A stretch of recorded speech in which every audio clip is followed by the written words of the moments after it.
अल्हम्दुलिल्लाह अल्करम अल्लज़ी खलक़ल इंसान व कर्रम व अल्लमहु मिनल बयानि मा लम यअलम फसुब्हानल्लज़ी ला युहसा इम्तिनानुहु बिल्लिसानि वला बिलक़लम व नशहदु अन ला इलाहा इल्लल्लाह वहदहु ला शरीक लह व नशहदु अन्न सय्यदना व मौलाना मुहम्मदन अब्दुहु व रसूलुहु अल्लज़ी ऊतिया जवामिअल कलिम व कराइमल हिकम व मकारिमश शियम व सल्लल्लाहु तआला अलैहि वसल्लम व अला आलिहि व अस्हाबिहि नुजूमित तरीक़िल उम्मा।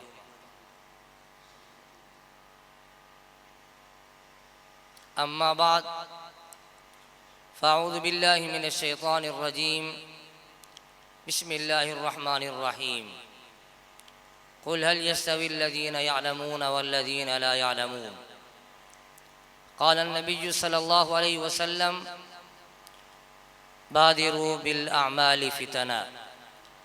औ कमा क़ाल सल्लल्लाहु अलैहि वसल्लम सदक़ल्लाहुल अज़ीम व सदक़ रसूलुहुन नबियुल करीम। मेरे निहायत वाजिबुल एहतराम काबिल सद तकरीम उलमाए कराम और जामिया के असातिज़ाए किराम और मेरे सामने मौजूद अज़ीज़ तलबा साथियों और अहले महल्ला और दूर दराज से तशरीफ़ लाने वाले मुअज़्ज़ज़ मेहमानाने गिरामी, जिस दौर से हम और आप गुज़र रहे हैं ये फितनों का दौर कहलाता है। दज्जाल अकबर ने तो आखिर में आना है, लेकिन उस दज्जाल अकबर की तमहीदात और उसके आने की अलामात और मुक़द्दमात तो बहुत पहले से शुरू हो चुके और चल रहे हैं और अंजाम इस दुनिया की इंतहा पर होगा। मेरे दोस्तों, फितना इस चीज़ का नाम है कि हम पहचान ना पाएँ कि हक़ क्या है और बातिल क्या है, सच क्या है और झूठ क्या है, लिबास कैसा है और बातिन कैसा है, शक्ल व सूरत कैसी बना रखी है और बातिन के अंदर क्या नज़रियात रखता है। ये पहचान जाना और ये वाक़फ़ियत हासिल कर लेना, इसी को फितनों से बचना कहते हैं और फितनों से आगाही कहते हैं। दज्जाली फितनों में एक अहम चीज़ जो मुश्तरक है वो मादियत परस्ती है, माल से मोहब्बत है, दुनिया से मोहब्बत है। इस मादियत परस्ती को हम और आप अपने मुआशरे में खुली आंखों से देख रहे हैं और महसूस कर रहे हैं। दुनियादार तबका तो दुनियादार है ही और दीनदार तबके में भी मादियत परस्ती और माल से मोहब्बत, इल्म से दूरी, ये बातें दिन ब दिन बढ़ती जा रही हैं और आगे अंजाम कहाँ तक जाता है अल्लाह बेहतर जानता है। तो मेरे तलबा साथी जो मेरे सामने बैठे हैं, किताब की ज़िंदगी को छोड़कर और मुतालाती ज़िंदगी को छोड़कर हम और आप अगर इसी माल दौलत जमा करने के मुख्तलिफ़ तरीके सोचेंगे और मुख्तलिफ़ तरीके ज़हनों में लाएंगे कि हम किस तरह अपनी मुस्तकबिल की ज़िंदगी को माली एतबार से खुशहाल बना सकते हैं या मुस्तकबिल की ज़िंदगी को किस तरह हम पुर आराइश बना सकते हैं, हत्ता कि अगर हम तालिब इल्मी के दौर से निकलकर ये सोच और फ़िक्र रखते हैं कि हमारे यहाँ से फ़राग़त के बाद मेरा एक बहुत बड़ा जामिया हो और मैं उसका मोहतमिम कहलाऊँ या उसका मुंतज़िम कहलाऊं। हकीमुल असर हज़रत मौलाना मोहम्मद यूसुफ लुधियानवी शहीद रहमतुल्लाह अलैह ने एक मरतबा हमें तखस्सुस फिल फ़िक़्ह के आखिरी सबक पढ़ाते हुए इरशाद फरमाया था कि देखो, आज तुम तालिब इल्मी की ज़िंदगी से फ़राग़त के बाद जब भी तुम्हारे जहन में ये सोच आने लगे कि मेरा 3 मंजिल मदरसा होना चाहिए और 2 मंजिल मेरी मस्जिद होनी चाहिए, बस समझ लेना कि तुम्हारी नाकाम ज़िंदगी का आगाज़ हो गया और तुम एक नाकाम ज़िंदगी की तरफ बढ़ रहे हो। तुम्हारे जहनों में मादियत परस्ती नहीं होनी चाहिए, बल्कि जो काम सीखा और जो काम पढ़ा है, हम अपने अकाबिर को देखकर उनके नुकूश कदम को संभालते हुए हमने अपनी ज़िंदगियों का आगाज़ करना है। और मेरे फुज़ला साथी अपने अकाबिर के नुकूश को सामने रखकर आगे बढ़ने की जुद्दोजहद करेंगे और आगे बढ़ने की कोशिश करेंगे। मेरे दोस्तों, जो हदीस शरीफ मैंने पढ़ी है, बादिरू बिल अमाली फितनन, सैयद दो आलम सल्लल्लाहु अलैहि वसल्लम ने इरशाद फरमाया, फितनों के आने से पहले नेक आमाल में जल्दी करो,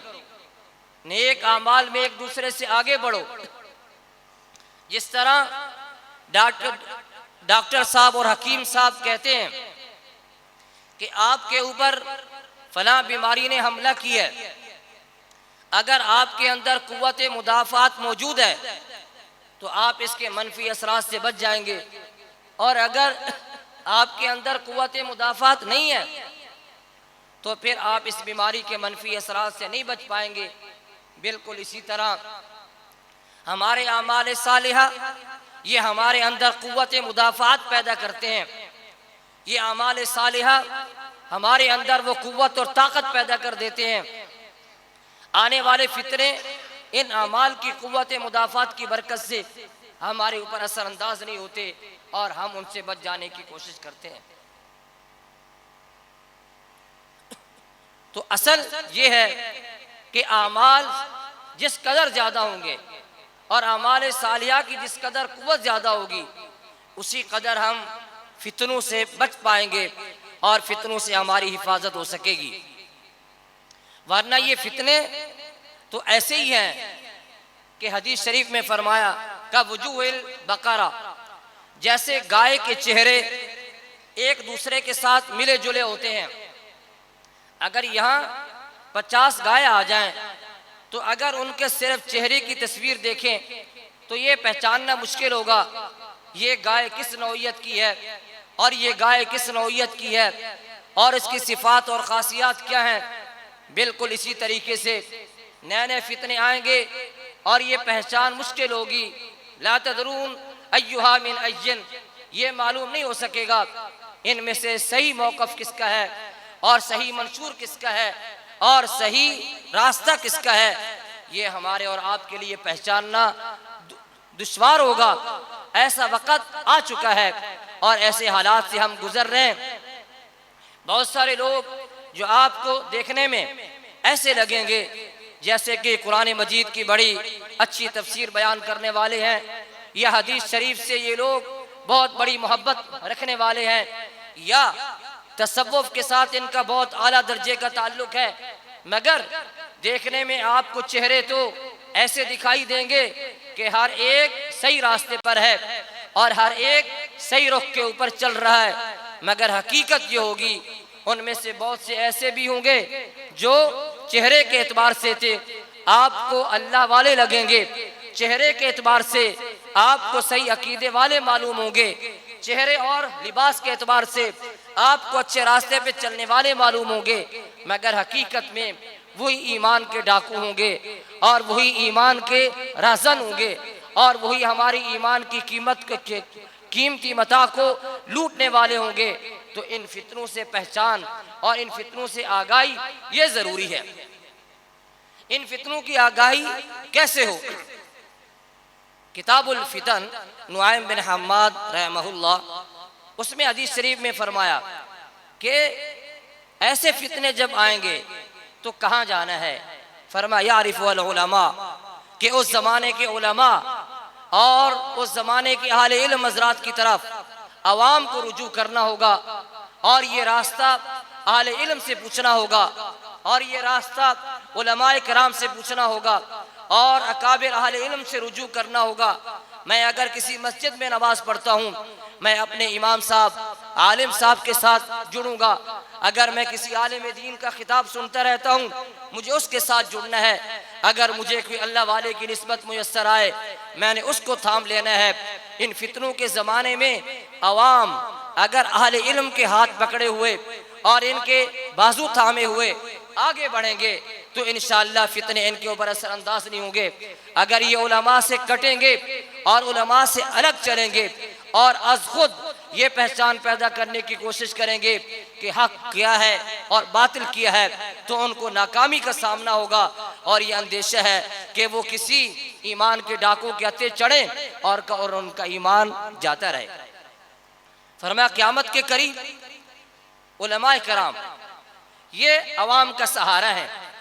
और अवाम ने इनका हाथ थामना है और इनके हाथ पकड़कर आगे बढ़ना है। तो यहाँ मैं ये बात भी करूं कि जहां अवाम को ये हुक्म है कि वो उलमा के पीछे चलेगी, अब ज़रूरत इस बात की है कि ज़माने के उलमा और ज़माने के फुज़ला भी ऐसे हों जो मुआशरती इन ज़रूरियात को समझते हों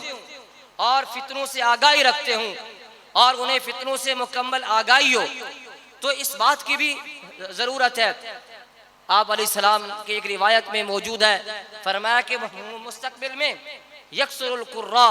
व यक़िल्लुल फुक़हा, कि आखिर ज़माने में कुर्राए कराम की तादाद बहुत ज़्यादा होगी मगर फुक़हाए कराम की तादाद बहुत कम होगी। फुक़हाए कराम का तो एक आम मतलब है जो हम और आप समझते हैं कि दीन की फ़िक़ा, दीन की समझ, दीन का सही इदराक, रिवायत और दिरायत दोनों की महारत का नाम फ़िक़ा है। और जो दोनों महारतों पे उबूर रखता हो उसको हम और आप फ़क़ीह कहते हैं। लेकिन अगर अमली ज़िंदगी में अगर हम इसको दूसरे पहलू में हम लें कि उस ज़माने में फ़क़ीह बई माना कम होंगे, जैसे किसी ज़माने का फ़क़ीह इमाम आज़म अबू हनीफ़ा था तो लाखों लोगों की क़ियादत कर रहा था और लाखों लोगों का एतमाद उनके ऊपर था। या एक ज़माने का फ़क़ीह इमाम मालिक रहमतुल्लाह अलैह थे, उनके साथ लोगों की बड़ी तादाद थी जो उनके मौक़िफ़ पर एतमाद करती थी। या एक ज़माने में इमाम शाफ़ी साहब रहमतुल्लाह अलैह का काम था, या इमाम अहमद बिन हम्बल रहमतुल्लाह अलैह की एक इस्तिक़ामत भरी ज़िंदगी थी, या अब्दुर्रहमान बिन अबी लैला जैसा फ़क़ीह मौजूद था, या इमाम औज़ाई जैसा शाम के अंदर आलिम मौजूद था। तो इस तरह के उलमा और इस तरह के फ़ुक़हा कम हो जाएंगे। आज आलिम बहुत हैं, उलमा बहुत हैं, लेकिन जिन पर एतमाद किया जाए और जो गैर मुतनाज़ा उलमा कहलाएं, जिनके ऊपर उम्मत की अक्सरियत का इत्तेफाक हो, उनकी फ़क़ाहत पर, दियानत पर और उनकी जो है सदाकत पर, ऐसे उलमा बहुत कम दिखाई देंगे आपको। अगर कराची शहर में अगर 5000 उलमाए किराम मौजूद होंगे तो बहुत कम ऐसे होंगे जिनके ऊपर किसी भी जो है अहले हक का कोई बंदा उंगली ना उठाता हो और वो कहे ये मेरा भी शेख है, ये मेरा भी बुजुर्ग है, ये मेरा भी मुक्तदा है, ये मेरा भी पेशवा है। ज़रूरत इस बात की है ऐसे हर दिल अजीज़ उलमाए किराम पैदा हों, ऐसे हर दिल अजीज़ फ़ुक़हाए किराम पैदा हों जिनको उम्मत की अक्सरियत कबूल करे, उनके ऊपर एतमाद करे और वो क़ियादत करें। तो नए फुज़ला से मैं कहूँगा आपकी ज़िंदगियाँ इस तरह गुजरें कि आपके साथ चलने वाली एक जमात हो, आपके ऊपर एतमाद करने वाली एक कौम हो जो आपके साथ खड़ी हो, आपके शाना बशाना खड़ी हो और आपकी दियानत पर, सदाकत पर उनको एतमाद हो और आपकी जवानियाँ भी बेदाग हों और आपकी इल्मी ज़िंदगी भी बेदाग हो। और जब आप इमामत के मनसब पर जाएं या खिताबत के मनसब पर जाएं, वहाँ भी अगर आप 20 साल 25 साल बाद जब आप उस मस्जिद को छोड़ रहे हों तो वहाँ के अवाम रोते हुए आपको मिल रहे हों या आपसे मुलाकात कर रहे हों कि इमाम साहब आपकी ज़िंदगी हमारे साथ बहुत अच्छी गुजरी, और उन 20-25 सालों में एक भी ऐसी बात ना हो कि आपके मुक्तदी आपसे कहें इमाम साहब वैसे बहुत अच्छे थे मगर ये ऐब उनके अंदर मौजूद था, इमाम साहब वैसे बहुत अच्छे थे लेकिन ये एक ख़राबी उनके अंदर मौजूद थी। देखो उम्मत के ये नए फुज़ला इनकी मुस्तकबिल की ज़िंदगी कायदाना ज़िंदगी होनी चाहिए और मुस्तकबिल की ज़िंदगी इमामत की ज़िंदगी होनी चाहिए और फ़क़ाहत की ज़िंदगी होनी चाहिए। अपनी जो है ज़िंदगी को बेऐब रखें और इस तरह इस मैदान में आगे बढ़ने की कोशिश करें। दूसरी बात कि कहा जा रहा है कि फितनों के ज़माने में अवाम उलमा की तरफ रुजू करेंगे, लेकिन अगर ज़माने का आलिम, ज़माने का फाजिल अगर वो मुआशरती मसाइल से वाकफियत नहीं रखता और दौर हाजिर के फितन से वो वाकफियत नहीं रखता, तो ऐसे आलिम के पास कैसे रुजू किया जाए और इसकी खिदमत में कैसे जाएं, जबकि वो खुद इन फितनों से बेखबर है और उन्हें इनकी इत्तला ही नहीं है। तो ये मदरसा ज़ैद बिन साबित और हज़रत मौलाना मोहम्मद अदनान कल्याणवी साहब दामद बरकातुहुल आलिया और उनके दूसरे रफ़ाक़ाए किराम ने एक साल पहले अपने अकाबिर के सामने बैठकर ये राय रखी कि किस तरह हम इस तरह के फुज़ला मैदान में लाएं और इस तरह के खुतबा मैदान में लाएं, इस तरह के उलमा हम मैदान में लाएं जो फितनों से भरपूर वाकफियत रखते हों और जिन्हें फितनों का भरपूर मुताला हो और वो उनके सामने नबर्द आजमा होने की ताकत और सलाहियत से भरपूर हों। ऐसे उलमा और ऐसे फुज़ला किस तरह वजूद में लाए जाएं और उनके ऊपर किस तरह मेहनत की जाए कि ज़माने के किसी फितने का नाम लें और वो उसके तमाम मसाइल से वाक़फ़ियत रखता हो, समझाने की सलाहियत रखता हो, गुमराह को राह पर लाने की सलाहियत रखता हो। तो बड़े गौर व फिक्र के बाद मदरसा ज़ैद बिन साबित की इस मकसद के लिए बुनियाद रखी गई। तो आज हमें खुशी है कि उलमा और फुज़ला किराम का पहला ग्रुप हमारे सामने मौजूद है जिन्हें फितनों से आगाही के बारे में और फितनों से आगाही के सिलसिले में तमाम ज़रूरी उलूम से आरास्ता किया गया है और खिताबत के मैदान में इनको उतारा जा रहा है। ये इंशाअल्लाह मुस्तक़बिल में तमाम फितनों से आगाही के सिलसिले में अपने इलाके में, अपने शहर में, अपने सूबे में, बल्कि वक्त आने पर पूरी मुल्क की सतह पर इंशाअल्लाह ये फुज़लाए किराम उम्मत की रहनुमाई का फरीज़ा सर अंजाम देंगे और हक़ का पैगाम और हक़ की आवाज़ को पूरे मुल्क के अंदर बल्कि पूरी दुनिया में फैलाने का सबब बनेंगे। यकीनन मुबारकबाद के मुस्तहिक़ हैं ये तलबा जिन्होंने एक साल मदरसा ज़ैद बिन साबित को दिया और बड़े बड़े उलमाए किराम और बड़े बड़े मशाइख़ इज़ाम से इन्होंने शर्फ़ तलम्मुज़ हासिल किया और तकरीबन 20 के करीब फितनों से इन्होंने आगाही हासिल की और उनके बारे में बुनियादी मालूमात हासिल की है। ये इस ज़ेवर से आरास्ता होकर आज इंशाअल्लाह अज़ीज़ दस्तार बंदी की जो है सआदत से सरफराज हो रहे हैं और इनके साथ साथ मुबारकबाद के मुस्तहिक़ हैं मदरसे के मोहतमिम हज़रत मौलाना मोहम्मद अदनान कल्याणवी साहब और मदरसे के असातिज़ा किराम बिलखुसूस हज़रत मौलाना साजिद नक्शबंदी साहब दामद बरकातुहुल आलिया और मौलाना अब्दुल हई मुतमईन साहब मुद्दसिरुल आली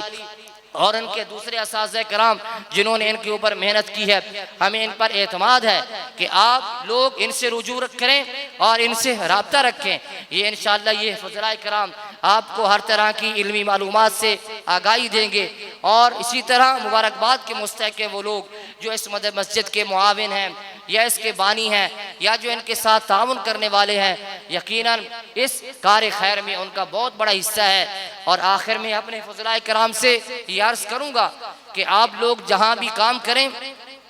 जब तक आपका मरकज़ के साथ ताल्लुक़ रहेगा आप हर मैदान सर करते जाएंगे। जब आपने मरकज़ से ताल्लुक़ तोड़ा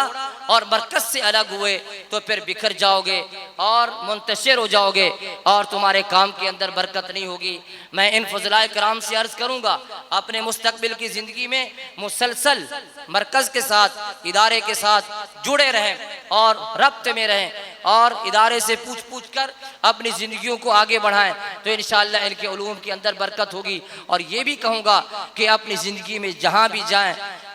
जमहूर उलमाए किराम के साथ रहें। जिस तरफ उम्मत के उलमा की अक्सरियत हो अपना मौक़िफ़ वही रखें। कोई अलग मंशूर, कोई अलग दावत, कोई अलग पैगाम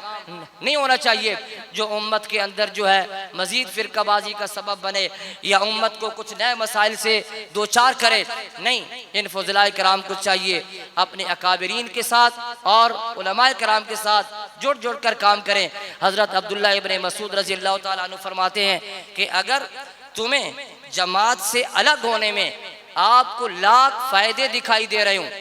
जमात से अलग होने में, जमहूर से अलग होने में, उम्मत की अक्सरियत को छोड़ने में अगर आपको 1 लाख फ़ायदा दिखाई दे रहा हो